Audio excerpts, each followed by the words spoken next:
Today, we have assembled here to pay tribute and homage to the great and ever great, my friend philosopher,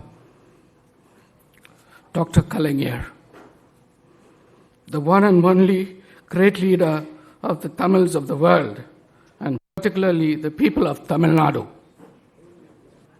I am sure all the doctors on the dais will have special memories of interaction with Dr. Kalaignar. But I feel privileged and fortunate to have associated with him for the past 30 years, visiting him every day, many times, staying with him day and night whenever he was not well, taking care of him not only as his personal physician, but also like a fatherly attachment and concern I had for him.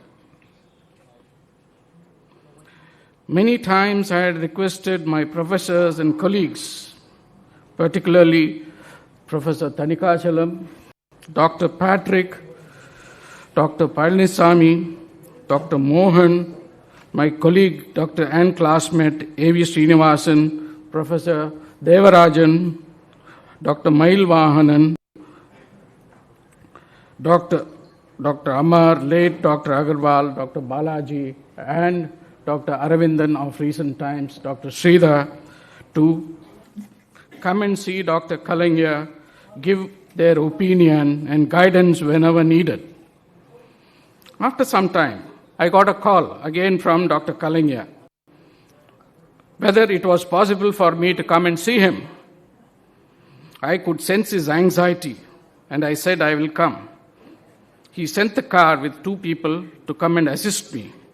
I went to his room a bit before I could examine, and he asked how I was.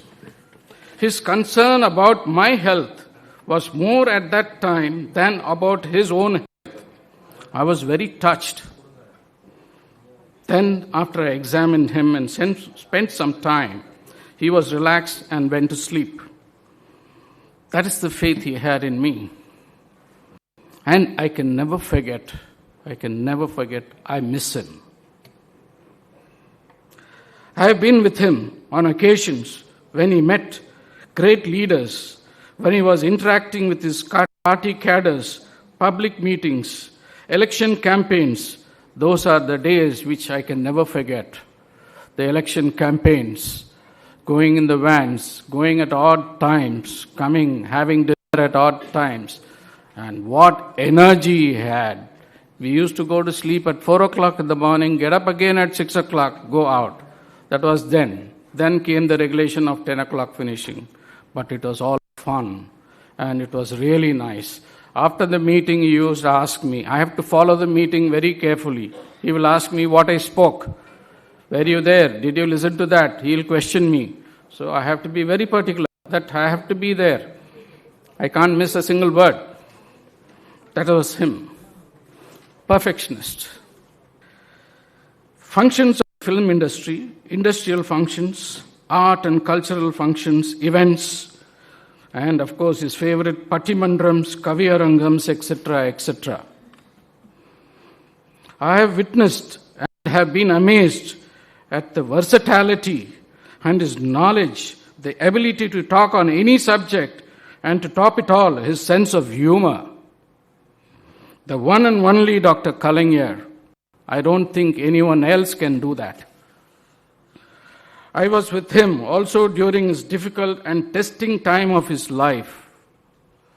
I can never forget, nor will the whole country forget, those days. I saw the great fighter in him with a strong heart like steel and tremendous willpower. He always fought to win. My association, the journeys I had, and the times we spent together, particularly in the earlier days while watching cricket live and on TV, and also football, I don't know what to tell or omit, because it will run to a volume of a book. When I sit and think about the times with the great Dr. Kalaignar, maybe I'll write a book. There is so much to talk about him and his amazing talents. Now let me conclude. There is no one like him as a person, as a ruler, administrator, writer, poet, and leader and president of a party, DMK, for 50 years. There is no match to Dr. Kalaignar in the whole world.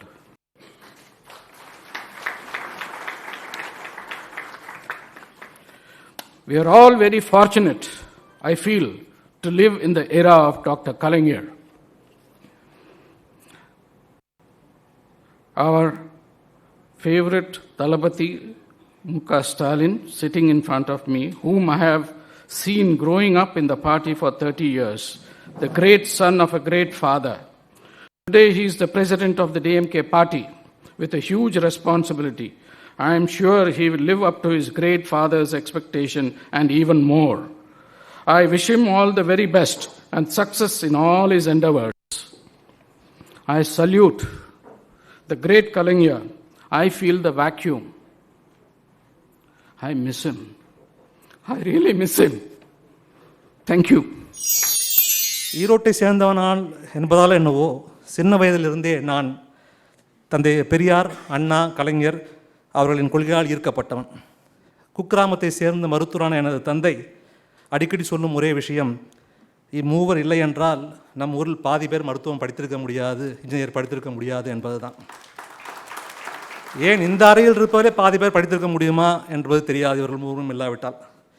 இவர்களை விட்டாலும் நான் படித்திருக்க முடியுமா என்று தெரியவில்லை. ஏனென்றால் 99 MS முடித்த கையுடன் என்ன செய்வது என்று திக்கு தெரியாமல் இருந்தபோது தலைவர் அவர்கள் என்னை அழைத்து ராமச்சந்திரா மருத்துவக் கல்லூரியில் எனக்கு ஒரு சீட்டு பரிந்துரை செய்து அதன் மூலியமாக தான் நான் யூராலஜிஸ்ட் ஆனேன். ஸோ நான் இன்றைக்கு ஒரு யூராலஜிஸ்டாக இருக்கேன்னா அது முழுக்கும் காரணம் தலைவர் அவர்கள் தான். அதனால்தான் என்னவோ கோபாலபுரம் இல்லத்திற்கெல்லாம் என்னை அழைக்கும் போது அவரை சென்று பார்க்கும்போதெல்லாம் அது ஒரு மருத்துவ சேவையாக நான் கருதவில்லை, அது என்னோட பெரும் கடமையாக நினைத்தேன். அவர் கூப்பிடும் போதெல்லாம் நான் அங்கே போய் நிற்பேன். அவருக்கு நிறையா பேசணும்னு நினைப்பேன். பட் அவர் ஆளுமைக்கு முன்னால் எதுவுமே பேச தோணாது. நான் பேசாமல் மௌனமாக இருப்பேன். அவர் சொல்கிறத கேட்டுட்டு அவருக்கு என்ன செய்யணுமோ அதை மட்டும் செஞ்சுட்டு வந்துகிட்டே இருப்பேன். 2009 MP எலெக்ஷன்ஸ் சடனாக ஒரு நாள் ஒரு இந்த அந்த எலெக்ஷன் டைம் அப்போது சடனாக ஒரு நாள் தலைவருக்கு ஹை ஃபீவர், UTI, செப்சிஸ் இதோட அப்போலோவில் வந்து அட்மிட் ஆகியிருந்தார். நைட் ஆக ஆக அவரோட நிலைமை சற்றே மோசமடைய ஆரம்பித்தது. பிபி டவுன் ஆக ஆரம்பித்தது. வென்டிலேட்டர் தேவைப்படுமோ அப்படின்னு யோசிக்கும் போது மணி 2. சரி வென்டிலேட்டரில் போட்டுடலாம், அவரோட உடல் தாங்காதோ அப்படின்னு நாங்கள் யோசிச்சுட்டு இருக்கும் போது செல்வி அக்கா வந்து சொன்னாங்க, 4 மணிக்கு மேலே நீங்கள் வேற ஒரு கலைஞரை பார்ப்பீங்க, கடமை அவரை அழைச்சிரும், அவர் சிஎம்மாக இருக்கார், 4 மணிக்கு மேலே வேற ஒரு கலைஞரை பார்ப்பீங்க, கொஞ்சம் வெயிட் பண்ணுங்களேன், 4 மணி வரைக்கும் வேடிக்கை பார்க்கலாமே அப்படின்னாங்க. கொஞ்சம் பொறுத்திருந்து பார்ப்போமேன்னு. கரெக்டாக 4:30 மணிக்கு இருக்கும். அப்போ ஒரு ஃபுல் மாஸ்கோடு இருக்கார். தட்டி எழுப்பி முரசொலி எங்க அப்படின்னாரு. முரசொலியை கொண்டு போய் கையில் கொடுத்த உடனே அந்த மாஸ்க் மூலியமாக படிக்க ஆரம்பித்தார்.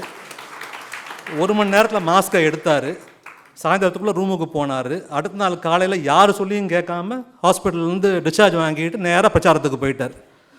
அது அந்த ஏஜில் ஒருத்தனால ஃபிசிக்கலாக இஸ் இட் பாசிபிளா அப்படின்னா ஐ டோன்ட் நோ.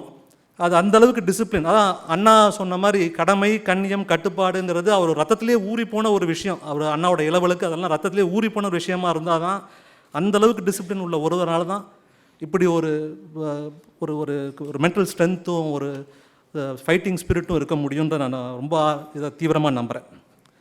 அந்த 3 குணங்கள் தான் அவருக்கு இத்தனை ஒரு நீண்ட ஆயுளும் ஆரோக்கியத்தையும் கொடுத்ததுன்னு நான் நம்புகிறேன். இந்த குறளை பல பேர் சொல்ல போகிறாங்க, இருந்தால் நான் சொல்லி ஆகணுன்னே. மகன் தந்தை காற்றும் உதவி, இவன் தந்தை என்னோட்டான் கொள்ளும் சொல். இந்த தகுதிக்கு ஏற்ற, இந்த வார்த்தைகளுக்கு ஏற்றவர் அண்ணன் தளபதி அவர்கள். மனசாரவே அவர் அவங்க அப்பாக்காக உடம்பு வருத்தி அவர் இருந்தபோது உண்மையிலே வருத்தப்பட்டுக்கிட்டு அவருக்கு வேறு ஏதாவது செய்ய முடியுமான்னு ஏங்கிட்டு இருந்தார். வாழ்நாள் முழுக்காக அவருக்காக உழைச்சி வாழ்ந்து காட்டியவர். அவர் அப்பாவை நான் பார்த்த வரைக்கும் அவர் தலைவர்னு தான் கூப்பிடுவார். ஆனால் அப்படி இருந்தும் அதை மீறி ஒரு மாபெரும் பாசம் அவருக்கு இருந்ததுன்றது எல்லாருக்கும் தெரிஞ்ச விஷயந்தான். அவர் விட்டு சென்ற ஒரு பெரிய வாய்டு இருக்குன்னு சொல்கிறாங்க. அதெல்லாம் ஒன்றும் கிடையாது. அதை ஃபில் பண்ண அவர் இருக்கார். கலைஞர் ஐயாவை வந்து எனக்கு 7 வயசுலேருந்து தெரியுங்க. என் தந்தை மறைந்த நடிகர் திரு ஜெய்சங்கரும் கலைஞர் ஐயாவுக்கும் ரொம்ப ஒரு ஆழமான ஒரு நட்பு. 2 பேரும் அவ்வளோ க்ளோஸாக இருப்பாங்க. ஐயாவுடைய கதை வசனத்தில் எங்கள் அப்பா நிறைய படங்கள் நடித்தார். வண்டிக்காரன் மகன், ஆடு பாம்பே, குலக்கொழுந்து, காலம் பதில் சொல்லும், அப்புறம் வந்து நெஞ்சுக்கு நீதி, இது மாதிரி பல படங்கள் அப்பா நடித்தார். இதுக்கு வந்து ஐயாவுடைய வசனம், அப்பாவுக்கு வந்து ஐயானா அவ்வளோ ஒரு பிரியம். என் தந்தை திரு ஜெய்சங்கர் வந்து அந்த காலத்தில் ரொம்ப ஃபேமஸான ஒரு நடிகர், ரொம்ப ஒரு தைரியமான மனிதர் கூட, ரொம்ப தைரியமாக இருப்பார். சில பேரை அந்த டைமில் எதிர்த்தார் அவர். ஆனால் கலைஞர் ஐயானா அவருக்கு இப்படி, கலைஞர் ஐயா மேலே அவருக்கு அவ்வளோ ஒரு பாசம். எங்கிட்ட சொல்லுவார் எப்பவுமே ஐயாவை பற்றி, அவரை மாதிரி ஒரு ஒரு திறமசாலியை பார்க்க முடியாது. உலக அளவில் ஒரு ஒரு ஒரு இன்டெலிஜென்ட் பர்சன்னா அது கலைஞர் ஐயா தான். அதே சமயத்தில் அவ்வளோ ஒரு பாசமிக்க மனிதர். எப்போ போனாலும் அப்பா கூட உட்காந்து ரொம்ப நேரம் பேசிகிட்டு இருப்பாங்க 2 பேரும். இன்னொரு விஷயம் என்னென்னா, இன்றைக்கி கலைஞர் ஐயா மருத்துவத்தில் பார்த்தீங்கன்னா பெருசாக நமக்காக எவ்வளோ பண்ணியிருக்காரு. நம்ம மருத்துவருக்கு எவ்வளோ விஷயங்கள், எவ்வளோ ஸ்கீம்ஸ் எவ்வளோ பண்ணியிருக்காரு. அதில் ஐஸ் இந்த கேக்னா கலைஞர் மருத்துவ திட்டம் ரொம்ப ஒரு பிரமாதமான விஷயம். இதனால் எவ்வளோ பேர் இதில் பயனடைஞ்சாங்க, எவ்வளோ பேர் வந்து ஃப்ரீ ஆப்ரேஷன்ஸ் எவ்வளோ நடந்துச்சு. அவரை கடவுளாக நினச்சாங்க அவரை. எனக்கு வந்து நான் வந்து ஒரு 7 வயசு இருக்கும் போது எனக்கு வண்டிக்காரன் மகன் படத்துடைய அந்த ஷூட்டிங் போது ஐயாவை பார்க்க போயிருந்தேன். ஐயா வந்து அப்போது அவங்க வீட்டில் இருந்தாங்க. நான் போய் பார்க்குறேன் வீட்டுக்கு. அப்போ தான் கோபாலபுரம் வீட்டுக்கு நான் போகிறேன். அவ்வளோ கூட்டம் வெளியே, வீட்டுக்கு வெளியே அவ்வளோ கூட்டம். என்னை அப்பா கூப்பிட்டு போகிறார் உள்ள. என்னை பார்த்தோன்னே கலைஞர் ஐயா உட்காந்து அப்படி என் மேலே அப்படி கையை போட்டு சிரித்தார். என்னால் அந்த சிரிப்பை மறக்கவே முடியாது. அதுக்கப்புறம் பல வருடங்கள் கழித்து நான் அவர் கண் செக் பண்ண போனேன். அவருக்கு கண் செக் பண்ணால் பொதுவாக அவருக்கு அப்போ உடம்பு ரொம்ப சரியா இல்லை. ஆனால் அப்பவும் அதே சிரிப்பு, அந்த அந்த அந்த நோயுடன் அவர் அதே சிரித்த முகத்துடன் இருந்தார். என்னால் மறக்கவே முடியாது. எனக்கு வந்து என் வாழ்க்கையிலேயே எனக்கு பெரிய பாக்கியம் வந்து நான் ஐயாவுக்கு கண் செக் பண்ணது. ரொம்ப எனக்கு வந்து நான் மறக்க முடியாத நாள் இது. நான் வந்து இன்றைக்கி அவர் மாத்திரம் இல்லைங்க, என்னுடைய கல்யாணத்துக்கு நினைவு இருக்குது எனக்கு. கலைஞர் ஐயா வந்து ஊருக்கு எங்கேயோ போயிட்டு இருந்தாங்க. எனக்காக பாதியிலே ஊருக்கு போக வேண்டியது மார்னிங் அவருடைய ப்ரோக்ராம்லாம் எல்லாமே போட்டாச்சு அவருக்கு. ஆனால் எங்கள் மேரேஜ் டே அன்றைக்கி காலையில் அவருடைய மீட்டிங்கை போஸ்ட்போன் பண்ணிவிட்டு எங்களுக்காக வந்து எங்கள் மேரேஜ் அட்டன் பண்ணிவிட்டு அவர் போனார். அதை நான் மறக்கவே முடியாது. அவர் மாத்திரம் இல்லை, ஐயா மாத்திரம் இல்லை, அவர் குடும்பத்தில் எல்லாமே எங்கள் மேலே ரொம்ப ரொம்ப பாசமாக இருப்பாங்க. நான் வந்து சோ ராமசாமி சாருக்கு நான் தான் அவருடைய கண் ஆப்ரேஷன் பண்ணேன். சோ வந்து எனக்கு ரொம்ப க்ளோஸ். ஒரு டாக்டர் பேஷண்ட் ரிலேஷன்ஷிப்பை மீறி நாங்கள் 2 பேரும் ஒரு தந்தை மகன் மாதிரி நாங்கள் 2 பேரும் பழகுவோம். அடிக்கடி பார்ப்போம், ரொம்ப பர்சனலாக பேசுவோம். தளபதி அவர்களை பற்றி நாங்கள் 2 பேரும் அடிக்கடி பேசுவோம். எங்கிட்ட ரொம்ப பர்சனலாக சொல்லுவார். அவருடைய ஸ்டைலில் ஒன்று சொல்லுவார், ஃபஸ்ட் கிளாஸ் மனுஷன்டா அப்படின்னுவார் தளபதியை. இன்னொரு விஷயம் சொல்லுவார், அவர் ஒரு கடினமான உழைப்பாளி அப்படின்னுவார். இன்னொன்று என்கிட்ட சொல்லுவார், அவர் வந்தால் தமிழ்நாடு நல்லா ப்ராக்ரெசிவ் ஸ்டேட்டாக மாறிடும் அப்படின்னு சொல்லுவார். இதை இன்றைக்கி நான் சொல்ல வேண்டியது அதான். அவர் வந்து அடிக்கடி நாங்கள் தளபதி பற்றி பேசுவோம். இந்த விஷயத்தை நான் இன்றைக்கி பகிர்ந்துக்கணும்னு நினச்சேன். அப்பா நடித்த அப்பா படங்களில் ஒரு நல்ல டயலாக் ஒன்று இருக்குது ஒரு படத்தில். அதில் வந்து கலைஞர் ஐயா எழுதின வசனம் தான். அப்பா பேர் அந்த படத்தில் உதயசூரியன். யாரோ அப்பாவுக்கு ஃபோன் பண்ணி கேட்பாங்க, நீங்கள் யாருன்னு கேட்பாங்க. அதுக்கு அப்பா சொல்லுவார், இருளை கிழித்து ஒளி கொடுக்கும் உதயசூரியன் அப்படின்வார். படம் வந்து காலம் பதில் சொல்லும். காலம் சீக்கிரமே பதில் சொல்லுங்க. I am the odd man out here. Although I grew up in Tamil Nadu, I had no interest in politics or idea of politics. So I can't tell stories or how I was influenced by this. But as anybody growing up here, I knew that the Dravidian movement stood for respect, self-belief, and atheism. And then I left this country and I trained for about 15 years in England, and I came back here about 3 or 4 years back. What I realized was this: the country I had left was not the same country I had came back to. There were political influences telling us what to think, what to eat, how to behave, and how to conduct ourselves. I could not believe this is the same country I left. And then I had the chance to take care of Kalaignar, and their response was, he lets us do what we want. He lets us think what we want and lets us make our own decisions and does not force his views upon us. And then I thought, this is tolerance at its best. This is what India I left back when I went. And I'm glad I'm coming back to India, wherein there is not mere tolerance, not mere acceptance, but total embracement of people with diametrically opposite viewpoints. And I said, okay, there is still hope for this country. தலைவரை பற்றி தலைவருடைய உயிர் அந்த தலைவருடைய எழுத்துக்களில் தலைவர். அண்ணா விட்டதை தம்பி தொடர்ந்தார், மேல்மேல் நடந்தார். ஆனந்த நிலைக்கு தமிழ்நாட்டுக்கு எடுத்து சென்றார். இல்லாதவருடைய இதயத்தை கட்டாயமாக பிடித்து கொண்டார். ஈதலை காண்பித்தவரும் அவரே. உழைப்புக்கே ஓய்வு கொடுக்காத உத்தமர், உலகில் அளவில் பாராட்டு பெற்றவர். ஊக்கமே உயர்வு என்று நிரூபித்தார். எண்ணம், சொல், செயல் இவை அனைத்திலும் வெற்றியை கண்டவர் தலைவர். ஏழைகளின் சிரிப்பில் இறைவனை கண்டார். அதுதான் உண்மை, அது சத்தியம். ஐயப்பாடு என்ற சொல்லை அகராதியில் வைத்தவர் அவரே. ஒலியும் ஒளியுமாக தமிழகத்தை மாற்றியவரும் அவரே. ஔடதத்திற்காக சிறந்த மருத்துவமனைகளை தந்தவர் அவர். சிறந்த மருத்துவர்களை இயக்கியவர் அவர். சிறந்த மருத்துவர்களின் இதயத்தில் என்றும் வழங்குபவர் அவர். அஃதே அறிவு என்று சொல்லி எம்முடைய நெஞ்சத்தில் நீங்கா நிலைவு பெற்றவர். வாழும்பொழுது வாழ்க்கையில் யாருக்கும் வலி கொடுக்காமல் நிரந்தர பிரிவில் நிரந்தர வலியை கொடுத்து சென்று விட்டார் எங்கள் தலைவர். அவர்கள் குடும்பத்திற்கு என்றென்றும் நாங்கள் கடமைப்பட்டிருக்கிறோம். இந்த சொல் தலைவர் ராமமூர்த்தி, எங்கள் துறையின் தலைவர், அவர் பின்னால் அவருடைய ஃபோட்டோவை வச்சுட்டு இருந்தார். அப்போ இருந்த ஹோம் மினிஸ்டர் கேட்டால், இந்த ஃபோட்டோ ஏன் பின்னாடி வச்சுருக்கீங்க? அப்போ அவர் சொன்ன பதில், இவரால் தான் இந்த இன்ஸ்டிடியூட் ஆஃப் நியூராலஜியே வந்தது, இதனால தான் உங்கள் சன்னுக்கே நான் ட்ரீட்மெண்ட் பண்ணுறேன்னு சொன்னேன். ஸோ இந்த பகுதி எடுக்க முடியாது. ஒவ்வொருவருடைய இதயத்திலும் அவர் குடிகொண்டிருக்கின்றார். அந்த இதய துடிப்பை உணர்ந்தவர் நம் தலைவராக இருக்கின்றவர். இருதயமும் மூளையும் ஒன்றாக சேர்ந்து கட்டாயம் தமிழ்நாடு மிளிரும் என்ற நம்பிக்கையுடன் நான் செல்கிறேன். நான் 10ஆம் வகுப்பு படிப்பதிலிருந்து கிராமத்தில் தலைவருடைய பேச்சாற்றலால் ஈர்க்கப்பட்டவன். அடுத்து 1983 தலைவர் அவர்கள் பாளையங்கோட்டைக்கு வந்திருந்தார்கள். அப்பொழுது நான் பிஎஸ்சி சென்ட் சேவியர்ஸ் காலேஜில் படித்து கொண்டிருந்தேன். கலைஞரை எப்படியாவது பார்த்து விட வேண்டும், பக்கத்தில் போய்விட வேண்டும் என்று என்னுடைய ஃப்ரெண்ட்ஸ் எல்லாம் 4 பேர் போயிருந்தோம். பார்த்தா கூட்டம், பயங்கர கூட்டம். 1 கிலோமீட்டர் தூரத்தில் நின்று சும்மா அப்படியே கையை அசைச்சோம். ஆமாம். ஸோ இது 1983 நடந்தது. தலைவர்கிட்ட எனக்கு பிடிச்ச ஒன்று தமிழ், 2வது அவருடைய சிரிப்பு. என்ன கஷ்டம் இருந்தாலும் சரி, காரில் இருந்து இறங்கினாங்கன்னா அந்த சிரிப்பு அது அப்படியே அவர் அதாவது இப்போ ஐயாவுக்கு தெரியும் முதுகு வலி அவங்களுக்கு கொஞ்சம் உண்டுன்னு தெரியும். ஸோ அந்த முதுகு இறங்குறது கூட கொஞ்சம் கஷ்டப்பட்டால் கூட, ஆமாம் டாக்டர் நல்லா இருக்கீங்களா அப்படின்னு நம்மளே கேட்பாங்க. நம்ம அவங்கள நல்லா இருக்கீங்களான்னு கேட்டால் அவங்க சொல்லுவாங்க, நல்லா இருந்தால் நான் ஏன் இங்கே வர்றேன் அப்படிவா. நீங்கள் இந்த இதில் போர்டில் கூட நம்ம சமூக மருத்துவர்னு ஆக்சுவலாக நம்ம பாரஸ்கன்ஸ் ஒரு ஃபங்க்ஷனுக்கு வந்திருந்தாங்க.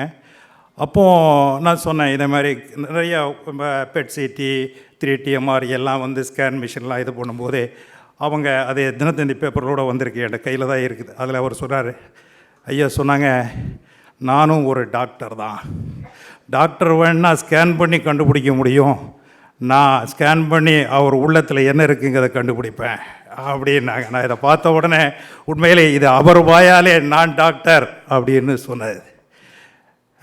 சிடி ஸ்கேன் எடுக்கணும் ஐயாவுக்கு ஃபஸ்ட் டைம் 2004 நினைக்கிறேன். சிடி செஸ்ட்டும் அப்டமனும் எடுக்கணும். ஸோ இப்போ நம்ம என்ன ஸ்கேன் போகும்போதே நான் ஐயாட்ட போய் முதல்ல நான் சொன்னேன், ஒரு இன்ஸ்ட்ரக்ஷன் கொடுத்தேன். என்ன இன்ஸ்ட்ரக்ஷன் கொடுத்தேன்னா, ஐயா இதே மாதிரி மிஷின்லேருந்து நாங்கள் சொல்லுவோம், சவுண்டு வரும், கொஞ்சம் மூச்சை நிப்பாட்டிக்கிடுங்கன்னு சொல்லுவோம், நீங்கள் அப்படியே மூச்சை நிப்பாட்டிக்கிடுங்க, எனக்கு இந்த செஸ்ட்டு அசையக்கூடாதியா, அதுக்கப்புறம் மூச்சை விட்டுருங்கன்னு சொல்லுவோம், நீங்கள் மூச்சை விட்டுலாயா அப்படின்னு சொன்னேன். உடனே என்னை இப்படியே பார்த்தாப்புல தலையாட்டாப்பில் சரி நானும் வந்துட்டேன். வந்த உடனே ஸ்கேனும் கொஞ்சம் பயம் எங்களுக்கு, எனக்கு கான்ட்ராஸ்ட் கொடுத்து போனேன். உடனே ஸ்கேனும் முடிஞ்ச உடனே நான் உள்ளே போய்ட்டு, ஐயா முடிஞ்சிருச்சியா, ஒன்றும் ப்ராப்ளம் இல்லையா அப்படின்னேன். உடனே அவரை டாக்டருங்க வாங்க, நான் உங்கள்கிட்ட எதுக்கு வந்தேன் தெரியுமான்னாப்பில். எனக்கு ஒன்றும் புரியலைண்டா, இப்போ தானே ஸ்கேன் முடிச்சிருக்கோன்னு. நான் உங்கள்கிட்ட மூச்சை விடக்கூடாதுங்கிறதுக்கு தான் நானே உங்கள்கிட்ட வந்தேன். நீங்கள் என்னடா நான் மூச்சை விடுங்கன்னு சொல்கிறீங்களா டாக்டர் அப்படின்னாப்புல. நான் என்னடா தப்பாக சொல்லிட்டனோ அப்படின்ட்டு கொஞ்சம் ஏதாவது அதை மாற்றி சொல்லுங்கள் அப்படின்னாப்புல. நான் இதுவரை ட்ரை பண்ணி பார்க்குறேன், அதை மாற்றி சொல்கிறதுக்கு எனக்கு வேர்டு கிடைக்கல. ஆமாம், அதை எப்படி சொல்லலை, இப்போவும் அதே தான் சொல்லிக்கிட்டு இருக்கோம். ஆமாம். அடுத்தது நீங்கள் பார்த்தீங்கன்னா கொஞ்ச நேரம் ஆன உடனே பிறகு நான் அப்புறம் அதை கட்டியாச்சு. திருப்பி நான் அவர்கிட்ட இப்போ ஐயாட்ட போயிட்டு, ஐயா பாக்கெட்டில் ஏதாவது காயின் ஏதாவது இருக்காயா அப்படின்னு கேட்டேன்.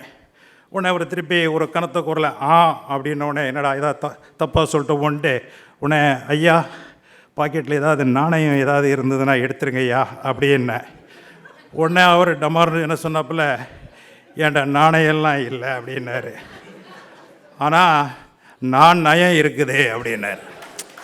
ஸோ அவருடைய பேச்சு, ஆமாம், நான் நயம் இருக்குதுன்ன உடனே எவ்வளவு, அதாவது இதெல்லாம் எதிர்பார்க்காத, அதாவது உண்மையிலே அவருடைய இழப்பு வந்து ஒரு அது சொல்ல முடியாத ஒரு பெரிய துக்கம். இருந்தாலும் எங்கள் தலைவர் ஸ்டாலின் அவர்கள் கண்டிப்பாக எங்களெல்லாம் வழிநடத்தி செல்வார் என்று வேண்டிக் கொண்டு. கலைஞர் எப்போவுமே உடல் ஆரோக்கியத்தை பண்ணுவதில் ரொம்ப ரொம்ப ஈடுபாடு உள்ளவர்.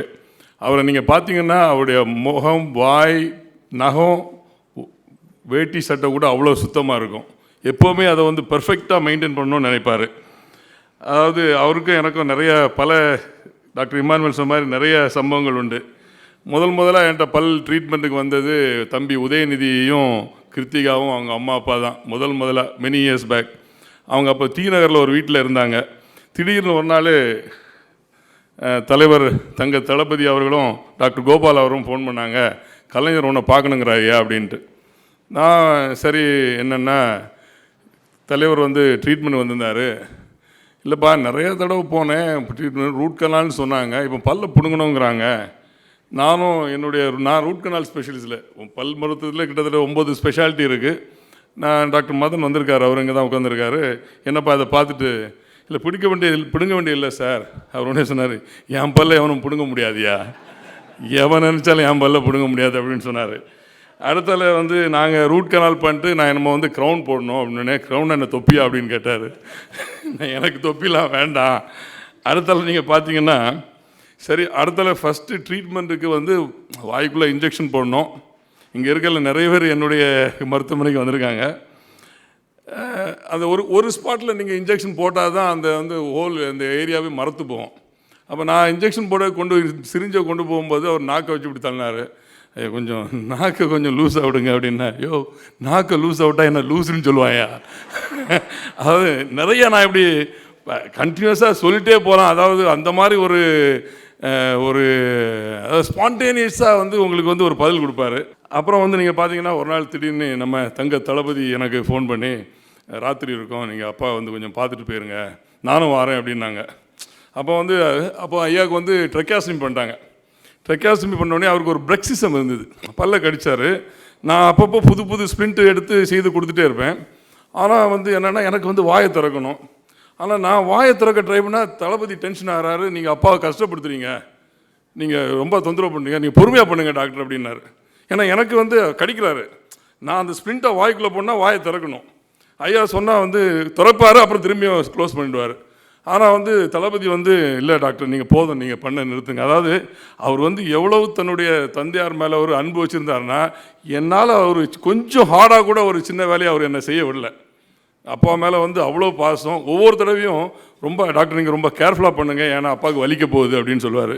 அதனால் நான் இந்த மாதிரி தளபதி அவர்கள் வந்து அவ்வளவு அவர் மேலே பாசம் வச்சு இன்றைக்கி நான் வந்து டிவியில் பார்த்தேன். அதாவது அவரை வந்து அடக்கம் செய்வதற்கு இடம் கிடச்சோன்னே எவ்வளவு எல்லாரும் குடும்பமே வந்து ஒரு உருகி அழுதாங்க. நாங்கள் டிவியில் பார்த்துட்டு அழுதுட்டு இருந்தோம்.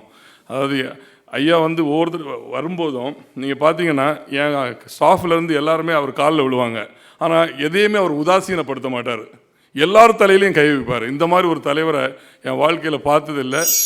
தலைவர் அவர்கள் மனித நேயம் உள்ளவர்கள். அவர் தலைவர் அவர்களை எளிதில் அணுக முடியும். அன்பும் நேசமும் மிகுந்தவர். அதாவது அவருக்கு கூட நான் ஒரு 25 வருஷத்துக்கு மேலே அவர் வந்து நான் அந்த குடல் சம்பந்தமான ப்ராப்ளத்துக்காக பார்த்துட்ருக்கேன். நிறைய ரொம்ப எப்பவுமே டைம் இருக்கும்போது நிறையா டிஸ்கஷன் என்ன எனி டாபிக் நம்ம பேசினா ஃப்ரீயாக பேசுவார். நிறைய வாட்டி அரசியல் பற்றி பேசியிருக்கேன். ஏன் எலெக்ஷனுக்கு முன்னாடி நம்மகிட்ட கேட்பார், என்ன உங்கள் ஒப்பீனியன் என்னன்னு கேட்பார். ஸோ அந்த மாதிரி அந்த அனுபவங்கள்லாம் மறக்க முடியாது. அடுத்தது வந்து எளிமை. என்ன தான் அவங்க இப்போ பெரிய பதவி சீஃப் மினிஸ்டர் இருந்தால் கூட எளிமைங்கிறது ரொம்ப முக்கியம். அது ஒரு வாட்டி அவருக்கு வந்து இந்த எண்டோஸ்கோப் டெஸ்ட் பண்ண வேண்டிய அவசியம் வந்தது. அப்போ வந்து நான் சொன்னேன், அப்போ வந்து நான் ஸ்டான்லி மருத்துவமனையில் இந்த துறைக்கு தலைவராக இருந்தேன். ஸோ நான் இந்த ஸ்டான்லி மெடிக்கல் காலேஜ்லேயே இந்த டெஸ்ட் பண்ணலாங்க அப்படின்னு சொன்னேன். இல்லை வேண்டான்னாரு. இல்லை அப்போலோ ஹாஸ்பிட்டலில் ஃபிக்ஸ் பண்ணுறேன்னாரு. சரின்னாரு. அப்புறம் அது 2 நாளைக்கு முன்னாடி டாக்டர் கோபால் மூலமாக சொல்லி அனுப்பிச்சார், அங்கெல்லாம் வேண்டாம் டாக்டர் அவர் கிளினிக்லேயே பண்ண சொல்லுங்கன்றார். அப்போ வந்து அந்த நாளில் கிளினிக்லேயே இந்த எண்டோஸ்கோப்லாம் பண்ணிகிட்டு இருந்தேன். சீஃப் மினிஸ்டருக்கு எப்படி நம்ம கிளினிக்கில் பண்ணுறது அப்படிங்கிறது ஒரு பயம் இருந்தது எனக்கு. பட் தலைவர் சொன்னதுனால அதுக்கு வேணுங்கிற ஒரு ப்ரிகாஷன்லாம் எடுத்துகிட்டு அவங்க ரொம்ப சிம்பிளாக வந்தாங்க. அன்றைக்கி காலையில் தலைவர் டாக்டர் கோபால், அவங்க துணைவியார் ராஜாத்தி அம்மாள், ஒரு செக்யூரிட்டி, அவ்வளோதான். இதே வேறு எனிபடி எல்ஸ் அவர் பொசிஷனில் சீஃப் மினிஸ்டராக இருந்தால் எவ்வளோ, அதாவது இப்போ பெரிய படையே வந்திருக்கும், அவங்க பெரிய ஹாஸ்பிட்டல் போய் பண்ணியிருப்பாங்க. அந்தளவுக்கு எளிமை உள்ளவர். அவங்களுக்கு வந்து ரொம்ப நாள் அவங்களுக்கு அடிக்கடி வயிறு வலி வரும். அதாவது இந்த இப்போ மலக்குடலில் அவங்களுக்கு டைவர்டிகுலர் டிசீஸ்னு ஒரு ப்ராப்ளம் இருந்தது. அது 25-30 வருஷமாக இருக்கும். அப்பப்போ வலி வரும், மருந்து சாப்பிட்டா சரியாகும். சில நேரத்தில் ரொம்ப சிவியராக ப்ராப்ளம் வரும். அதனால் சில நேரத்தில் அட்மிட் பண்ணி ட்ரீட்மெண்ட்லாம் பண்ணியிருக்கோம். ஒரு வாட்டி ரொம்ப சிவியர் பெயின் அன்றைக்கி ரொம்ப அதாவது வலினால் ரொம்ப துடிக்கிற அளவுக்கு வலி வந்துருச்சு. கோபால் டாக்டர் ஃபோன் பண்ணார், இந்த மாதிரி ரொம்ப வலிக்கிறது, என்ன பண்ணுறதுன்னு. பண்ண உடனே பாரத் ஸ்கேனுக்கு ஷிஃப்ட் பண்ணி ஸ்கேன் பண்ணணுன்ட்டு அங்கே ஷிஃப்ட் பண்ணிட்டோம்.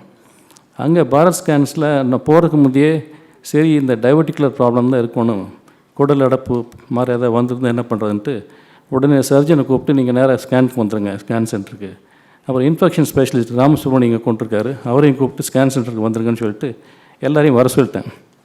அங்கே போயிட்டு ஸ்கேன் பண்ணிவிட்டு, அதாவது இந்த குடலில் வந்து இப்போ ரொம்ப பயப்படுற மாதிரி ஆப்ரேஷன் பண்ணுற அளவுக்கு வேறு ஒன்றும் இல்லை, இப்போ பல்ஸ் ஃபார்மேஷன் இல்லை, அதனால் மருந்துலே குணப்படுத்தலாம் அப்படின்னு முடிவு பண்ணி ஒரு இன்ஜெக்ஷன், அதாவது ஆன்டிபயோட்டிக், இன்ஜெக்டபிள் ஆன்டிபயோட்டிக் வேணுன்ட்டு ஃபஸ்ட்டு டோஸ் அங்கேயே போட்டுடலாம் அங்கே ஸ்கேன் சென்டர்லேன்ட்டு உடனே மருந்து அப்போலோ ஹாஸ்பிட்டலுக்கு மருந்து மார்க்கெல்லாம் அனுப்பிச்சிருந்தோம்.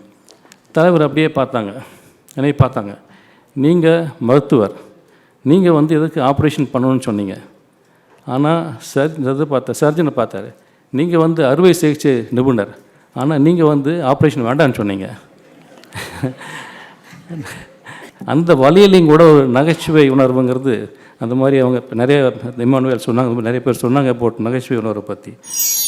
Dr. Kalaignar was the only leader who thought of a home for lepers with an intention to treat leprosy-affected beggars and to rehabilitate them.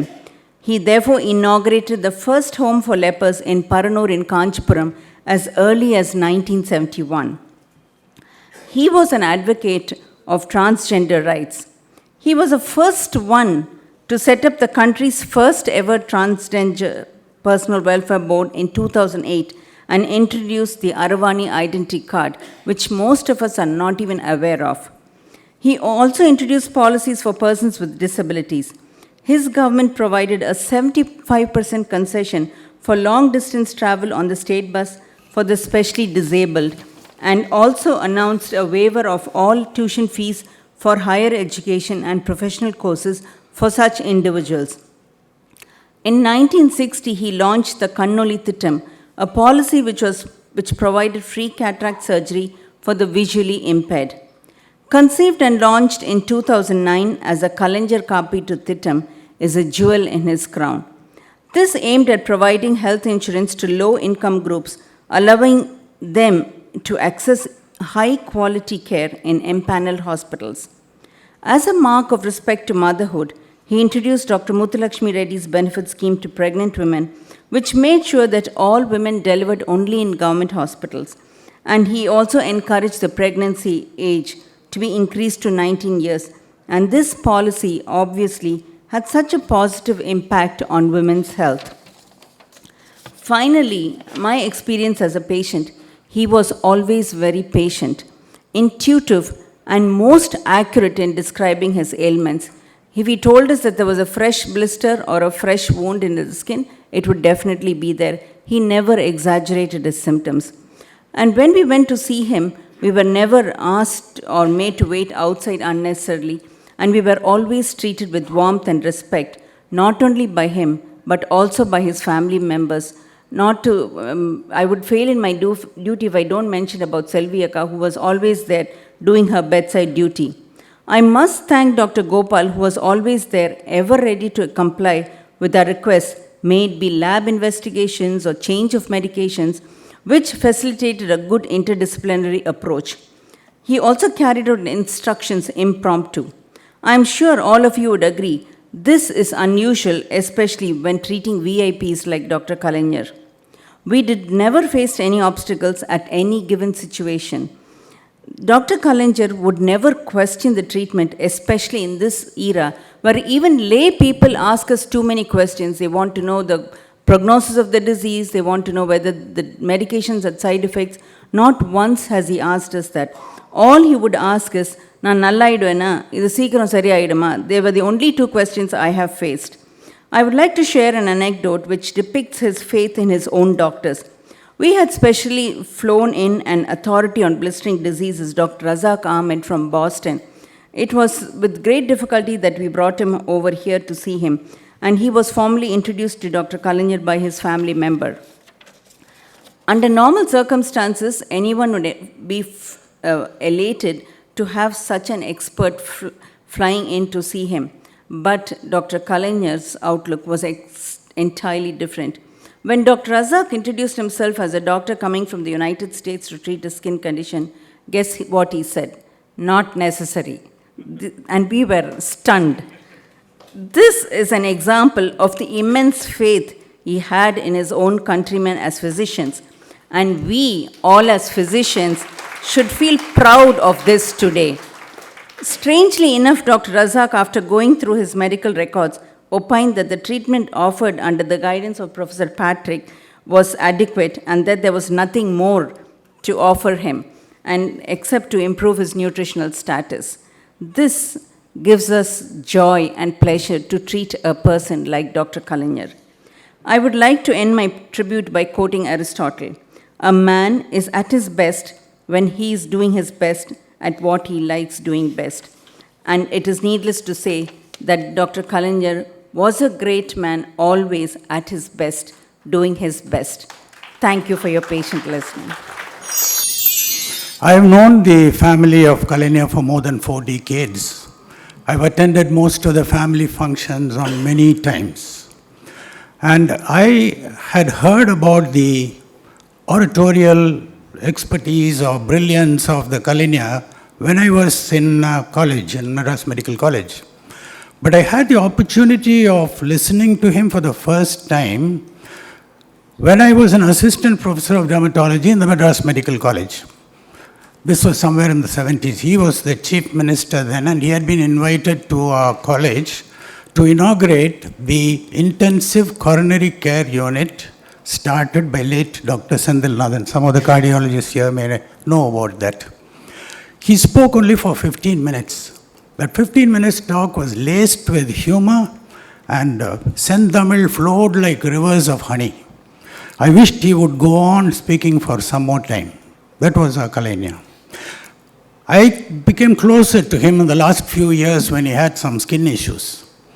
I used to visit their house at Gopalapuram almost every week and examine him along with Dr. Gopal, and his daughter will always be there at the bedside. And every time, as someone said, he'll welcome me with that beautiful smile of his and a vanakkam. Even if he had a drip going there, he'll put a vanakkam in it. And some of the lesions were quite painful, but he never complained about it.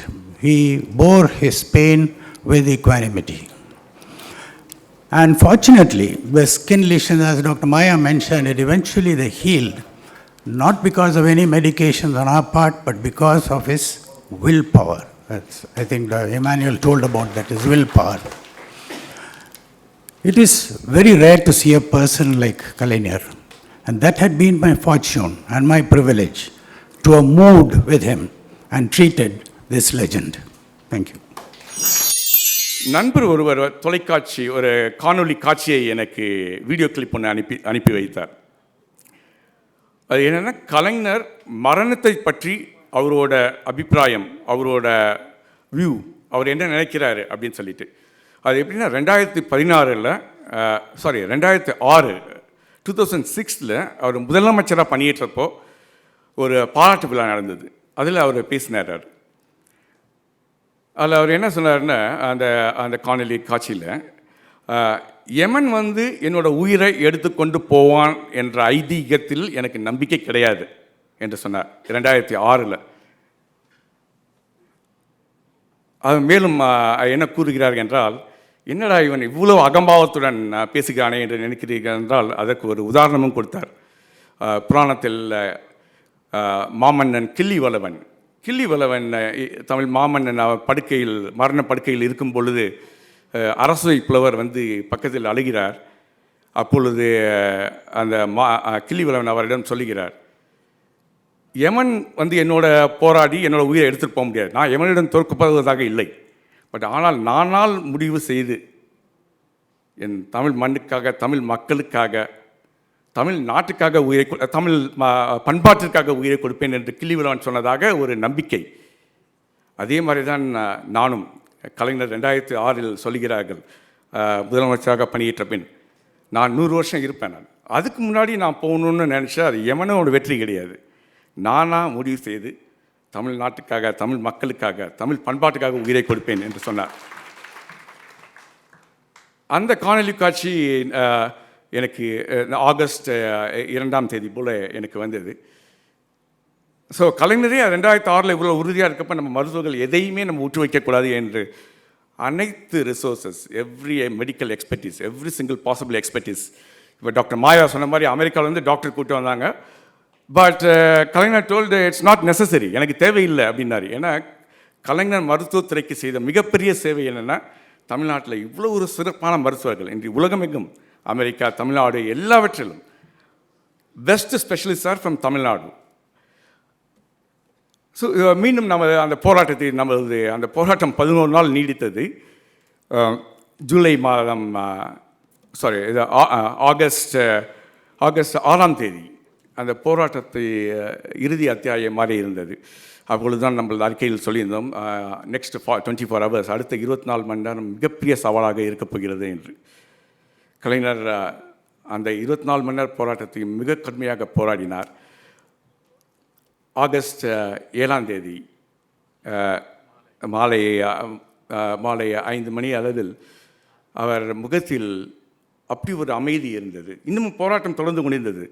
உள்ளே அவருடைய heart, lungs எல்லாமே போராட்டம் தொடர்ந்து கொண்டிருந்தது. ஆனால் முகத்தில் அப்படி ஒரு அமைதி. அப்பொழுது நான் மிக அருகில் பார்த்தபோது எனக்கு ஒரு உணர்வு. அப்பொழுது அவர் அந்த காணொலி காட்சியும் எனக்கு ஞாபகம் வந்தது.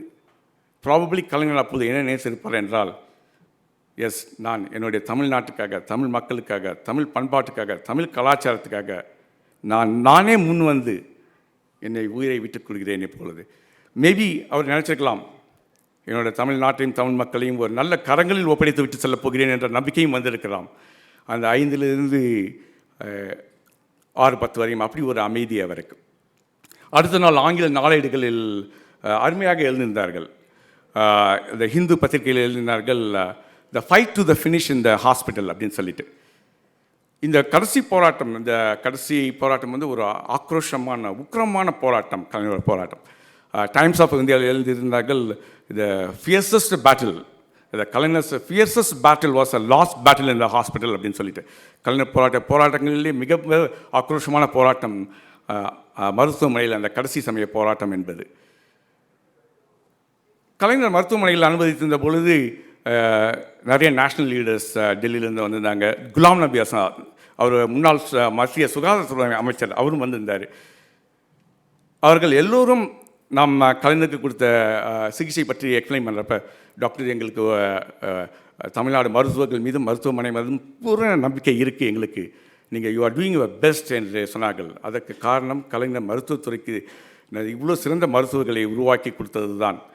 அதைவிட முக்கியமானது, திராவிட முன்னேற்ற கழகத்தின் தலைவர் மு.க. ஸ்டாலின், ராஜ்யசபா உறுப்பினர் கனிமொழி, கலைஞர் குடும்பத்தினர் மற்றும் திமுகவின் மூத்த தலைவர்கள் அவர்களும் நம்ம தமிழ்நாடு மருத்துவர்கள் மீதும் தமிழ்நாடு மருத்துவமனைகள் மீதும் வைத்த நம்பிக்கை தான். அதற்கு எப்போதும் நாங்கள் நன்றி சொல்ல கடமைப்பட்டிருக்கிறோம். முதல் முறையாக when I went to see Kalaignar, I had to see him for some respiratory difficulties. And I just happened to tell him that I was actually the son of Dr. Bright Singh, whom he had appointed as a full-time member of the Tamil Nadu Planning Commission in 1971. And he recalled that and said, yes, I have had good memories of your father. Well, of course, he said that in Tamil, but he was very graceful and very forthcoming in his appreciation of what my father's contribution had been to the Tamil Nadu Planning Commission. And this was his basic hallmark of being appreciative of every person that he had occasion to meet. And subsequently, every time I had the occasion to see him and contribute to his care, he was always very happy and very cooperative. He never complained about anything that had to be given to him by way of treatment or by investigation. And that was the main reason why he was able to sustain his health for so long. I think his not only his determination, but his pleasant attitude to all of us and his willingness to go along with what was said. Despite being in such a high position, he was willing to listen and follow the advice given to him. And I think that was a great boon to him. And another very important memory that I had was a time when he had a lot of back pain. And there was a little bit of debate going on whether surgery should be done or not, because he was reasonably advanced in age and there were other things which were a little anxiety-provoking. But I felt that the pain was so bad that the only question was whether the surgery would relieve the pain. And when the surgeon assured us of that particular point, that pain would definitely go away, I suggested that path would be the best thing, and I'm glad he underwent surgery and was at least relatively pain-free subsequently after that. It is, of course, a sad loss to all of us, and we've all had a close and loving relationship with our Kalaignar, and I'm really happy that I've had the opportunity and occasion and the privilege to have been of some service to him. Thank you. அவருடைய heart soul எல்லாமே தமிழுக்கும் தமிழ்நாட்டுக்கும், அதுவும் முக்கியமாக handicap peoples உயிரே விடுவார். ஒரு தடவை நான் வந்து இந்த மாதிரி தான் ஒரு வீக் மூமெண்ட் அவரை போய் பார்த்துட்டு இருக்கும்போது சொன்னார், இதுவுமே ஒன்றுமே கேட்காத ஆசாமி, நீ என்ன இதுவுமே வேண்டாமா அப்படின்னு கேட்டார். இல்லை எனக்கு ஒன்று வேணும், நான் உங்கள்கிட்ட கேட்க பயமாக இருக்குது அப்படின்னாரு. என்ன விஷயம்னாரு. அது எனக்கு காக்லியர் இம்ப்ளான்ட் வேணும். என்ன இது காக்லியர் இம்ப்ளான்ட்டுனாரு. எனக்கு ஒரு 5 minutes டைம் கொடுங்க, நான் ஒரு வீடியோ காமிக்கிறேன். சரி, நான் அப்போ தான் என்னுடைய லேப்டாப் வச்சுருந்தேன். டக்குன்னு எடுத்து அதில் ஒரு வீடியோ வந்து ஒரு ஊமை குழந்தை சைன் லாங்குவேஜில், ரொம்ப அழகான குழந்தை. நான் இன்றைக்கி காலைல சாப்பிட்டேன், ஸ்கூலுக்கு போனேன், வந்தேன்னு சைன் லாங்குவேஜில். அடுத்த ஒரு கிளிப்பு வந்து ஒரு சின்ன பையன் ஃபோனில் அவங்க அம்மாட்ட பேசிகிட்டு இருக்கான். நான் சொன்னேன், 2 பிள்ளைங்களும் பிறவியில் ஊமை, பிறவியில் காது கேட்காத பிள்ளைங்க. இந்த பேசுகிற குழந்தைக்கு வந்து காக்லியர் இம்ப்ளான்ட் பண்ணோம், இந்த பிள்ளைக்கு காக்லியர் இம்ப்ளான்ட் பண்ண முடியல. ஏன் அப்படின்னாரு. பணம் இல்லையா.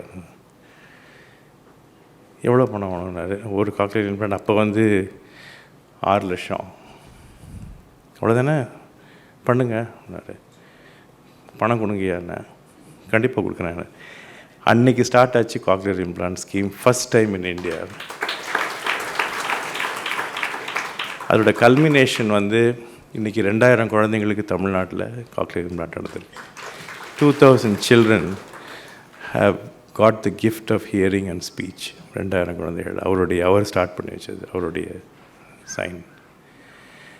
WHO ஜெனீவாவில் இந்த வருஷம் they asked me to come and give a talk. Geneva General Assemblyயில் the talk was on the revolution of cochlear implant and hearing establishment in Tamil Nadu. அவர் ஃபோட்டோ தான் நான் முதல்ல போட்டேன். நான் ஜெனீவாவில் அவர் ஃபோட்டோவை போட்டு, this is a man who started the whole thing. நீங்கள் உட்காந்துட்டு கை தட்டுறீங்க, அவங்க நின்று கை தட்டினாங்க. That's the difference. He got a standing ovation. I was so proud. I was so proud to say that he was a Tamilian, he was a Tamil leader. So, ஒரு தமிழ் தலைவர். அவருடைய பல achievements, அவருடைய கொள்கைகள் எல்லாம் எல்லோரும் ஷேர் பண்ணிகிட்டு இருந்தோம். பட் அவருடைய ரொம்ப ஸ்பெஷல் குவாலிட்டி என்னென்னா, அவருடைய ட்ரெமெண்டஸ் லவ், அஃபெக்ஷன், ஒரு அளவில்லாத அன்பு. யார் அவர்கிட்ட போனாலும் மெஸ்மரைஸ் ஆகிடுவோம். அப்படியே ஒரு பாச வலைங்கிறாங்கல்ல, அதோடைய அர்த்தமே அவர்கிட்ட தான். போட்டு அப்படியே இழுத்துருவார், அதுலேருந்து தப்பிக்க முடியாது. அந்த பாச வலையில் சிக்கினவன் நானும் ஒருத்தன். ஒரு தடவை என்கிட்ட கேட்டார், பெரிய ஹாஸ்பிட்டல்லாம் கட்டி வச்சுருக்கீங்க, உங்கள் பிள்ளைங்க யாரும் டாக்டர் ஆகலை, என்ன பண்ண போகிறீங்க சொன்னார். நான் சொன்னேன், ஏன் என் பிள்ளைங்களுக்கு தான் ஹாஸ்பிட்டல் கட்டணுமா, நான் எனக்காக கட்டினேன் ஹாஸ்பிட்டல். அப்புறம் எனக்கப்புறம் என்னுடைய இன்டலெக்சுவல் சில்ட்ரனுக்கு, நாட் பயாலாஜிக்கல் சில்ட்ரன், என்னுடைய அறிவு குழந்தைகளுக்கு தான் கொடுக்க போகிறேன். ஏன் பெற்றா தான் பிள்ளைங்க நினைக்கிறீங்களா அப்படின்னேன். உடனே என்னை பார்த்தாரு, சரி அப்படின்ட்டு போயிட்டார். 60th பர்த்டேக்கு நானும் என் ஒய்ஃபும் அவர்கிட்ட பிளெஸ்ஸிங் வாங்குறதுக்கு போனோம். அவருக்கு தெரியாது என் 60th பர்த்டே, நான் சொல்லலை. நான் அவருக்கு தெரியாது, நான் நினச்சிக்கிட்டேன். நான் அவர் போய் பார்க்க போகும்போது திடீர்னு பார்த்து பிறந்தநாளில் அப்படியா பிறந்தநாளாக வாழ்த்துக்கிட்டு திடீர்னு டாக்டர் கோபால் இருந்தார். கோபால் அப்படின்னு அவர் ஒரு டப்பா வச்சு கொண்டு கொடுத்தாரு. தொடர்ந்து பார்த்தா வெரி எக்ஸ்பென்சிவ் வாட்ச். எனக்கு ஷாக்கு. நான் சொன்னேன், ஐயா நான் இதை வாங்க முடியாது. ஏன் வாங்க முடியாதுன்னாரு. இல்லையா, இது நான் உங்கள் பிரியம், அன்பு, அது ப்ரைஸ்லெஸ், இதெல்லாம் வேண்டாம், அதுதான் எனக்கு வேணும், அது எனக்கு கிடச்சிருச்சு, அது போதும் அப்படின்னு. உடனே கையை பிடிச்சாரு. பிடிச்சிட்டு என்ன சொன்னீங்க 3 மாதத்துக்கு முன்னாடி, பெற்றா தான் பிள்ளையா அப்படின்னா. That is him. The man is tremendous. அவரை பற்றி பேசிட்டு இருக்கலாம். But like doctor Gopal, I am also loss for words. அவருக்கு great blessing was he's got good children, a very loving family, great admirers, and also அவருக்குன்னு பெறாத பிள்ளைங்க நிறைய பேர் இருக்கோம், நாங்களும் இருக்கோம் எல்லோரும். So medical profession owes a lot to him. We may not remember, but the first time in the whole country, முதல் முறையாக இந்தியாவில் டாக்டர்ஸ் physical violence இருந்தால் that is a criminal offense அப்படிங்கிற ordinance was passed only during தலைவர்'s time as chief minister. We owe a lot to him. The profession owes a lot to him. So we will not forget him. He will not be forgotten. தமிழர்கள் கடைசி தமிழர் இருக்கிற வரைக்கும் நம்ம அவர் ஞாபகம் வச்சுருப்போம். கடந்த 20 வருஷமாக அவர் நான் பார்த்துக்கிறேன். முதல்ல ராத்திரி 2:30 மணிக்கு ஃபோன் பண்ணார், கொஞ்சம் வரீங்களா அப்படின்னு கேட்டார். அங்கே போகிறாங்க, கேட்டில் விடவே இல்லை. எனக்கு செக்யூரிட்டி ஸ்டெப் எடுத்து காட்டினேன், உள்ளே அமிச்சாங்க. பார்த்தா யூரின் இன்ஃபெக்ஷன். அப்படியே ஷிப் பண்ணிவிட்டு 1 வீக் இல்லை ஆகிட்டார். அதுக்கப்புறம் ஒரு நாளைக்கு ஃபோன் பண்ணி திருப்பி வரீங்களான்னு கேட்டார். நான் பயந்து, இப்போ தான் டிஸ்சார்ஜ் பண்ணுவேன்னா எங்களோட காப்பி குடிக்க கூப்பிட்டேன் அப்படின்னாரு. அவ்வளோ எஃபெக்ஷனேட்டிவ். அடுத்த வாட்டி விஜய் ஹாஸ்பிட்டலில் இன்ஜெக்ஷன் போட்டு ரியாக்ஷன் வந்து சொல்லி அட்மிட் பண்ணியிருந்தார். அப்போ ஒரு 3 டேஸ் ரொம்ப வைட்டல் டைம் அது. அப்போ எனக்கு ரொம்ப முக்கியமாக நான் தேங்க் பண்ண வேண்டியது செல்வி, துர்கா, இந்த கனிமொழி, இவங்க தான் கூட இருந்து கம்ப்ளீட்டாக பார்த்துனாங்க. ரொம்ப நல்லாயிட்டாங்க. இன்னொரு தடவை ராத்திரி 2 மணிக்கு இதே மாதிரி சீரியஸாக வந்தபோது என்னை அட்மிட் பண்ணாதீங்க டாக்டர், இன்ஜெக்ஷன் போட்டு அனுப்புங்க அப்படின்னாரு. ஆனால் ரொம்ப செப்சிஸாக இருந்தது. என்ன பண்ண தெரியல. இன்வான்ஸ்னு ஒரு ட்ரக் இருக்குது, அது சர்வ நிவாரணி மாதிரி. இன்ஜெக்ஷன் போட்டேன். 1 ஹவரில் நல்லா நினைவு திரும்பிது. நான் வீட்டுக்கு போகிறேன்னு சொன்னார். ஒரு நர்ஸ் வீட்டுக்கு அமிச்சு இன்ஜெக்ஷன் போட்டு போனால் கவுண்டர் பஞ்சர் எடுத்தது ஃபைனில். திருப்பி இன்னொரு டாக்டர் அமிச்சு இன்ஜெக்ஷன் போட்டு நல்லாக்கினோம். இது மாதிரி நிறைய அக்கேஷனில் அவர் பார்த்து, ஒரு வாட்டி நான் அவர் பார்த்து சொன்னேன், நீங்கள் ஃபிசியோதெரபி பண்ணால் போகிறோம், வேறு ஒன்றும் பண்ணேன்னு. ஃபஸ்ட் டைம் ஒரு டாக்டர் சொல்கிறாரு மருந்து வேண்டான்னு, ரொம்ப சந்தோஷம் அப்படின்னு சொன்னார். 2வது இன்ஜெக்ஷன் போடும்போது வலிக்குமான்னு கேட்டார். இல்லை வலியில் எப்படி இன்ஜெக்ஷன் போடாமல் வலியாக இருக்கும் கேட்டார். இல்லை தலைக்கஞ்சில் தடவி போடுவோன்னு அவசியம் போடலான்னு சொன்னாங்க. அப்போ எலெக்ஷனுக்கு இவங்கெல்லாம் போயிருந்தாங்க. நாங்களாம் எலெக்ஷன் போகலாமா, அப்பா பார்த்துக்கோலாம் கேட்டாங்க. தைரியமாக போங்க, நான் பார்த்துக்கிறேன் அப்படின்னாங்க. அப்புறம் காரில் உட்காந்துட்டு வீரமணி ஆரம்பிக்கும் எப்படி இருக்காரு கேட்டாங்க. அப்போ ஹாஸ்பிட்டல் எல்லாருமே சேர்ந்து 80% மார்ட்டாலிட்டி ஆகிடும், படிக்க முடியாது அப்படின்னு சொன்னாங்க. நீங்கள் என்ன சொல்கிறீங்க கேட்டார். காப்பாற்றிடுறேன் சார் அப்படின்னு சொன்னேன். அவங்க சொல்ல ஆப்போசிட்டாக சொல்கிறீங்களே அப்படின்னா, இல்லை எனக்கு ஹோப் இருக்குதுன்னு சொன்னேன். நல்லா காமிச்சோடனே ஃபோன் எடுத்து சொன்ன வார்த்தையை காப்பாற்றிட்டீங்களே அப்படின்னு சொன்னார். ஸோ அவர் வந்து ஒரு புக் கொடுத்தேன், மக்கள் மருத்துவர்னு. ராத்திரி ஃபுல்லாக படித்து முடிச்சிட்டாரு. படித்து முடிச்சு சொன்னார், மருத்துவ அறிவு முதல்ல கொண்டு வரணும், மக்களுக்கு பின்னாடி கொண்டு வரணும் அப்படின்னு சொன்னார். அப்போ இங்கிலீஷில் எழுதுன்னு சொன்னார். அதை அப்படியே மாற்றி எழுதிட்டேன் ஹெட்டிங். அப்போ வந்து அவருக்கு நான் பற்றி பேசுறதுக்கு கற்றுக்கும் போது பன்முக வித்தகர் அப்படின்னு ஒரு வார்த்தை அவருக்கு போர் வச்சோம். ஏன்னா ராவணனுக்கு 10 தலை, ஒரு தலை மூளை, இவருக்கு 12 தலை 12 மூளை. ஏன்னா politician, president, philanthropy, script writing, publish of book, so many things is கேட்டு. ஸோ 12 தலை இருந்தால் தான் 12 மூலையில் ஒர்க் பண்ண முடியும். அப்புறம் சொன்னார், நீங்கள் பாட புத்தகம் எழுத மாட்டேங்கிறீங்களே அப்படி சொன்னார். அப்போ எனக்கு அவளை பற்றி மைண்டில் இருக்கலை. ஆனால் கஷ்டப்பட்டு first book by Indian author to the world எழுதி முடித்தோம். இவற்றை கொண்டு கொடுக்க முடியலன்னா அவர் அந்த டைமில் வந்து நினைவு அவ்வளோ இருக்கலை. இதை வந்து நான் திரு ஸ்டாலின் கொடுக்க போகிறேன்.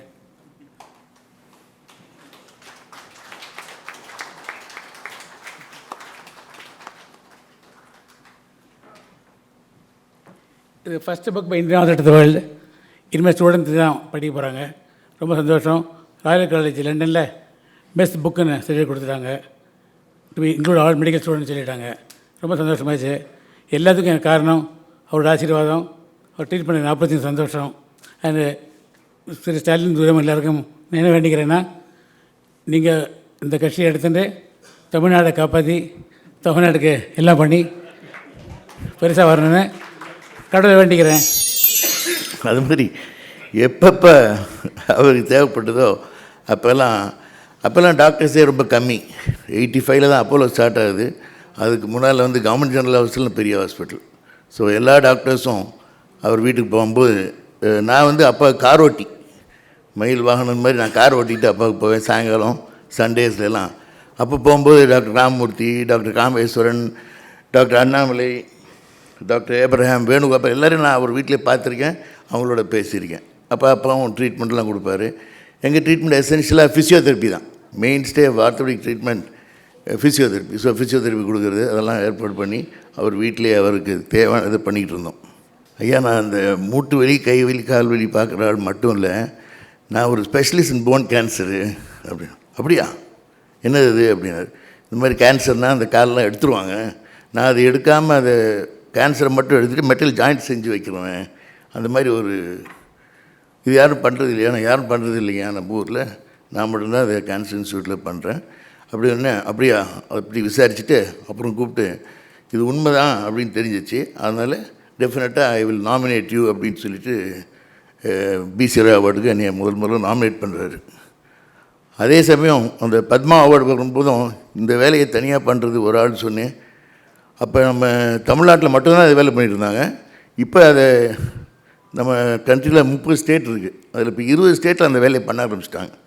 அது இப்போ ஒவ்வொரு ஸ்டேட்லையும் அந்த நோஹாவை கொடுத்து அதை பண்ணுங்கன்னு சொல்லி கொடுத்து இப்போ 20 ஸ்டேட்டில் அந்த ஒர்க்கை பண்ணுறாங்க. கை காலை ஆம்புடேஷன் பண்ணாமல் போன் கேன்சருக்கு அந்த உலோக எலும்பு இம்போர்ட்டட் ஜாயிண்ட் இல்லாமல் இந்தியன் ஜாயிண்ட் செஞ்சு அதை பொறுத்துறது. ஸோ அந்த ஒர்க்குக்காக பல ரெக்கக்னிஷன் எனக்கு ஐயா கைப்பட இது எழுதி கொடுத்து எனக்கு நாமினேட் பண்ணதுனால தான் எனக்கு கிடைச்சிது. டிபார்ட்மெண்ட்டை வந்து இன்ஸ்டியூட்டை அப்கிரேட் பண்ணணும். ஏன்னா நாங்கள் பார்த்தோம் doctor Ramamurthy institute of orthopaedics, doctor Kameswaran ENT institute of ENT அப்படின்லாம் இருக்குது. ஆர்த்தோ மட்டும் department. So academically it's something different. Department இன்ஸ்டியூட்னால் அது ஒரு கிரேட் கூட. அப்போ அதுக்கு அப்ளிகேஷன் போட்டு அப்போ டெப்டி சிஎம்மாக நம்ம தலைவர் தான் இருந்தார். அப்போ அவரை மீட் பண்ணி ஐயா ஆர்த்தோபெடிக்ஸ்க்கும் அந்த ஒரு ஸ்டேட்டஸ் வேணும் அப்படின்னா அது அகாடமிக் பீப்புளுக்கு தெரியும், டிபார்ட்மெண்ட்டுக்கும் இன்ஸ்டியூட்டுக்கும் ஒரு டிஃப்ரெண்ட் ஸ்டேட்டஸ்னு அதை நீங்கள் கொடுக்கணும் அப்படின்னு சொன்னப்போ அவர் அதை சாங்ஷன் பண்ணது உங்களுக்கு ஞாபகம் இருக்கும். அது இன்ஸ்டியூட்டாக மாறிடுச்சு. இன்ஸ்டியூட்டாக மாறி அது ஃபஸ்ட்டு டைரக்டராக நான் போய் உட்கார்றேன். அவருக்கு முதுகில் வலி ஏற்பட்டு அவருக்கு ஃபிசியோதெரப்பி கொடுத்துட்ருந்தோம். நடுராத்திரியில் வலி ரொம்ப ஜாஸ்தி ஆகிடுச்சு. அப்போ டாக்டர் மார்த்தாண்டம் வந்துட்டார், நான் வந்துட்டேன். எல்லோரும் காலையில் 2 மணி என்ன பண்ணுறது, எல்லா கன்சர்வேட்டிவ் மெஷர்ஸும் பார்த்தாச்சு, ட்ராக்ஷன், ஃபிசியோதெரப்பி எல்லாம் கொடுத்தாச்சு, கேட்கல. ஆப்ரேஷன் பண்ணணும் அப்படின்ற ஒரு நிலைமை ஏற்பட்டுச்சு. அப்போ ஆப்ரேஷன் பண்ணோன்னா எங்கே வச்சு அட்மிட் பண்ணலாம், அப்போலாம் க்ரௌடடாக இருக்குது, அப்புறம் we will admit in big பிளேஸ்னால ராமச்சந்திராவில் போய் அட்மிட் பண்ணலாம் அப்படின்னு சொல்லிட்டு முடிவாகி டாக்டர் மார்த்தண்டது கீழே ராமச்சந்திரா அட்மிட் பண்ணியிருந்தாங்க. அப்போ நான் தான் head of the department in government general hospital and orthopaedics. So ஸ்டேட்டில் சீனியர் மோஸ்ட் ஆர்த்தோபெடிக்ஸ் நான். I was deputed to assist and be with doctor Marthandam to take care of our CM. So everyday நான் இங்கே போயிட்டு அங்கேயும் போய் உட்காரணும். உட்காந்து ஐயா பார்த்து எப்படி இருக்கேன்னு கேட்டுட்டு கூடவே இருந்து அதில் அந்த ஆப்ரேஷன் பண்ணுறதுக்கு ஆல் இண்டியா இன்ஸ்டியூட்லேருந்து வந்த surgeon was also my colleague Aravind Jaiswal. அவர் வந்து ஆப்ரேஷன் நல்லபடியாக தான் முடிஞ்சது. இன்றுடன் நான் இதயத்துறையில் 50 வருடம் முடித்துவிட்டு இன்று 51வது வருடம் இந்நன்னாளில் தலைவர் முன்பு இருப்பதே எனக்கு மிக்க மகிழ்ச்சி. என்னை 50 வருடங்களுக்கு முன்பு தலைவர் கலைஞரிடம் அறிமுகப்படுத்தியவர் பி. ராமூர்த்தி. அதற்கு பிறகு நான், பி. ஆர். ராமூர்த்தி, ஒரு குழு அவரை பார்த்து கொண்டே இருக்கும். நான் எப்பொழுதெல்லாம் அவரை பார்க்கின்றோமோ 50 வருடத்துக்கு முன்பு தளபதியும் சரி, கனிமொழியும் சரி, ரொம்ப குழந்தைகளாக, இவர் சிறுவராக நம்மளிடமே இருப்பார். ஆனால் அந்த குழுவில் இருந்த எந்த டாக்டரும் இப்பொழுது நம்மிடம் இல்லை.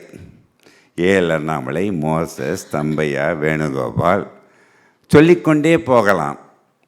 ஆனால் அவர்களெல்லாம் கடந்து 94 வயதில் நம்மை விட்டு பிரிந்தார்.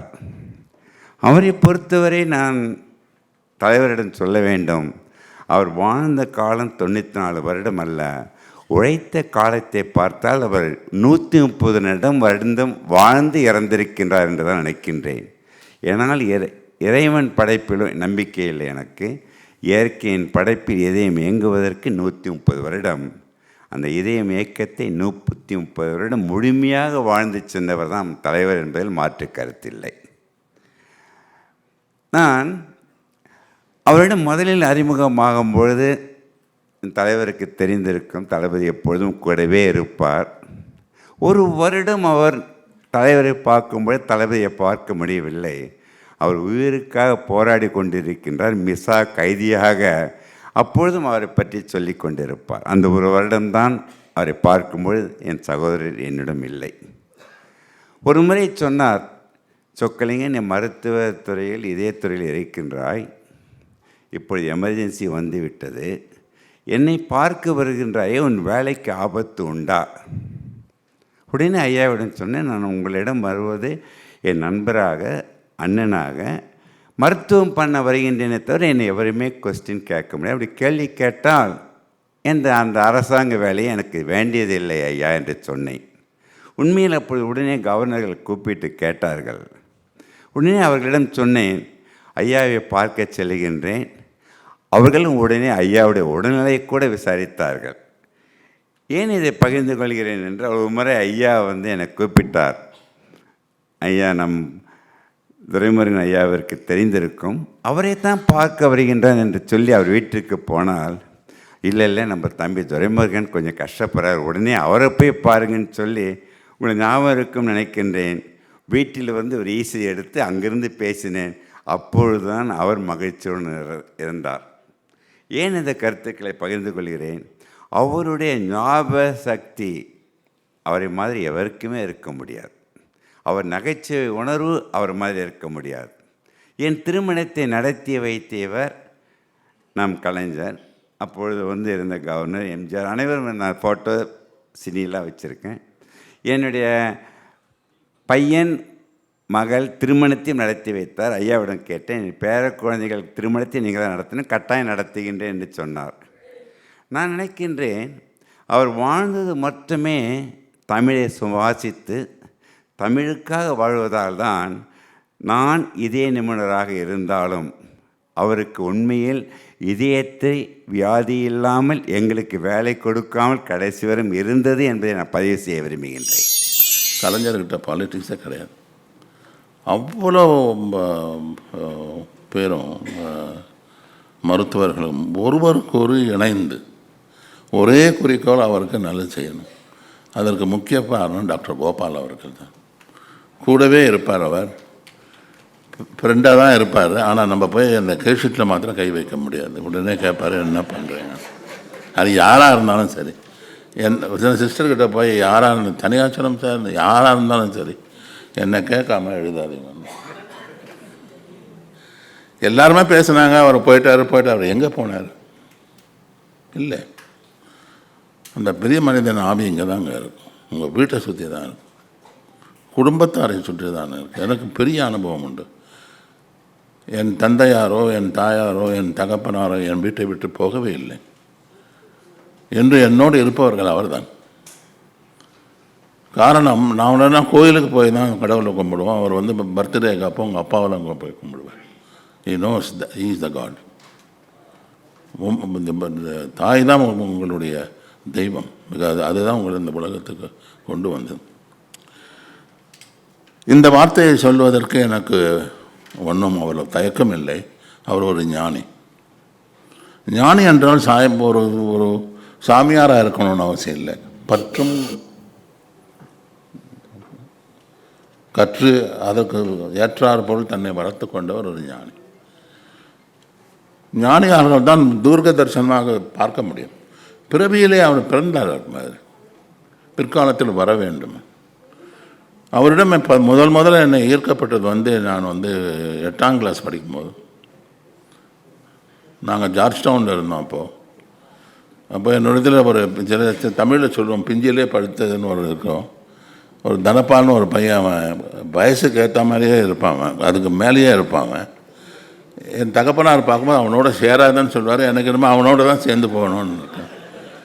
ஒரு நாளுக்கு இரவு கூப்பிட்டான்னு 10 மணிக்கு வா, அண்ணாதுரை ஒருத்தர் வருகிறார், அவரோடு இன்னொரு இளைஞன் ஒருத்தர் வருகிறார், பார்க்கறதுக்கு அழகாக தான் இருக்கிறார் என்று சரின்னு சொல்லிட்டு எங்கள் இங்கிலீஷ் வாத்தியார் கூப்பிட்றாருன்னு சொல்லி 10 மணிக்கு இங்கிலீஷ் வாத்தியார் கூப்பிட்றாருன்னாலும் அப்போ தான் அவருக்கு அது சமயமாக வர சொல்கிறாருன்னு போனோம். ஆனால் ஜார்ஜ் ஸ்கொயர்னு ஒரு இடம் ஒன்று ஒரு இடம் இருக்காங்க, அங்கே நான் நின்றுட்டு இருந்தோம். நேர்வடி எடுத்துருந்தார் அவர். அப்போ தான் நேர்வடி எடுப்பார், சிவந்த நிறம். அப்போவே எங்களுக்கு ஒரு ஈர்ப்பு. ஏன்னா அது மாதிரி பார்த்ததில்லை. அதுக்கப்புறம் எல்லா கிளாஸ்மேட்டுன்னு சொன்னோம். இந்த ஒரு 600-700 ஸ்டூடெண்ட் எல்லாருமே போய் அவர் எங்கள் மீட்டிங் எல்லாமே நடுவர் எடுக்க ஆரம்பிச்சிட்டானுங்க. அதுக்கப்புறமா வந்து பராசக்தி வந்தபோது ஒரே போட்டி என்னென்னா, அந்த வர வசனத்தை அவன் நல்லா உச்சரிப்போட பிழை இல்லாமல் சொல்லணும். அதில் 3/4 பேர் ஃபெயில் ஆவானுங்க. அந்த ஸ்பீடு குறையும், இல்லைன்னா சாக்கு சீ போடுவானுங்க, லா போடுவானுங்க. அப்போ வாத்தியார் சொல்கிறது என்ன கரெக்ட் இல்லை. அன்றிலிருந்தே எங்களுக்கு வந்து அவர் ஒரு ஈடுபாடு. முதலில் அவரை நான் எப்போது சந்தித்தேன் என்றால், நான் சிஎம்சி வெள்ளூருக்கு போயிருந்தேன். அப்பொழுது எனக்கு டெம்பரரி அப்பாயின்மெண்ட்டு தான். அப்போது 10A1 கேண்டிடேட்ஸ் வந்து ரிசைன் பண்ணணும். You are not eligible for your leave. அப்போ என்ன செய்கிறதுன்னு தெரியல எனக்கு. நம்ம குட்டி பிஏ அவர்களை சந்தித்து இது மாதிரி என்னை ரிசைன் பண்ண சொல்கிறாங்க. எல்லாருக்குமே தெரியும்னு நினைக்கிறேன் குட்டி பிஏன்னா. இது மாதிரி இருக்கு அப்படின்னு சொன்னார். அப்போ இந்த முதல் முறையாக எனக்கு சர்வீஸில் இருந்தேன்னா அங்கே போக முடியாத ஒரு ஆர்டர் கொடுத்தார். அது என்னால் மறக்க முடியும். இன்று நான் ஒரு மருத்துவனாக, ஒரு இதய நோய் நிபுணர், அவரை மறக்க முடியாது. நான் அன்றிலிருந்து இன்றும் யாராவது டெம்பரரி அப்பாயின்மெண்ட்டில் இருந்துட்டு போகணுன்னு நினச்சாங்கன்னா என் பேரை கோட் பண்ணி தான் அதை வாங்கிடுறாங்க. அது இதுவே என்னுடைய கொலீக் ஒருத்தருக்கார் முரளிதரன், நல்ல தமிழில் புலமை வாய்ந்தவன் அவன். அதாவது ஒரு இதை பற்றியும் நீங்கள் பண்ண சொன்னீங்கன்னா 2 நிமிஷத்தில் எழுதிடுவான். அவன் அவரை பற்றி ஒன்று எழுதினான், அது கலைஞர்கிட்ட காட்டினோம் நீங்கள். அதனால் நான் எழுதி கொடு, நான் எட்டும் போய் கொடுத்தேன். நான் படிச்சுட்டு மத்தியானம் ஈவினிங் நம்ம அங்கே பார்க்குக்கு போகிறோமா அப்போ சொல்கிறேன் அப்படி. அப்போ பார்க்குக்கு போன உடனே திரும்பி அவங்க ஆர்டிங்கன்னு சொல்லி நான் போனேன். நான் அங்கே சொன்னார், பிரமாதமாக எழுதியிருக்கான். பாருங்க, ஒரு சின்ன பையன் எழுதுனதை பிரமாதமாக எழுதியிருக்கான். அதோட ஒன்று என்கிட்ட என்ன காட்டினாருன்னா, அப்போ அசம்பிளி நடந்துட்டு இருந்ததுன்னு நினைக்கிறேன். ஏதோ ஒரு sort of what do you call that, I don't know. Sort of, he is going to present it in assembly. முதல்ல ஆரம்பித்து கடைசியில் தான் முடிக்கிறார். நடுவில் ஒரு விதமான ஃபுல் ஸ்டாப் கிடையாது. நான் படிச்சுட்டு இதை பார்த்தேன், அதில் என்ன முக்கியமானது உனக்கு தோணுச்சுன்னு கேட்டார். இல்லை இது எங்கே ஆரம்பிக்குது, கடைசியில் முதல்ல ஆரம்பிக்குது, கடைசியில் அதில் தான் இருக்குது, எல்லா மெசேஜும் கொடுத்துருக்கேன். இது மாதிரி நம்ம ஐஏஎஸ் படிச்சோன்னா யாரும் எழுத முடியாதுன்னு தமிழில் எழுதியிருந்தார். அந்த புலமை. அதனால தான் சொல்கிறேன், ஒரு எசிடேஷன் வேண்டிய ஈஸ் அ ஞானி. அனதர் ஒன் இஸ் சுயம்பு. 10 டியூஷன் வச்சு, காலையில் ஒரு டியூஷன், ஈவினிங் ஒரு டியூஷன் வைக்கிறது அவருக்கு. தானே படித்து எந்த மாதிரியான தொல்காப்பியத்தை நீங்கள் தொல்காப்பியத்தை ஒழுங்காக படிக்கிறதே நமக்கு வார்த்தை வராது. அதை ஒரு அர்த்தம் எழுதணும்னா எப்படி சார் முடியும்? திருக்குறளை அர்த்தம் எழுதணும், அது எதுவோ பிறவியில் சார், இந்த பிறவியினுடைய பயன் அது. அது அப்படி தான் நம்ம வாழ்க்கையை வாழ்ந்துட்டு போவோம். அது என்றைக்கே நம்மளோட நினச்சிருக்கோம். கலைஞரின் மருத்துவர்கள் எல்லாரும் ஒவ்வொரு ஆளுமைகள், உலக ஆளுமைகள், ஒவ்வொரு தளத்தில். யாரும் நீட் தேர்வு எழுதாத ஆளுமைகள்.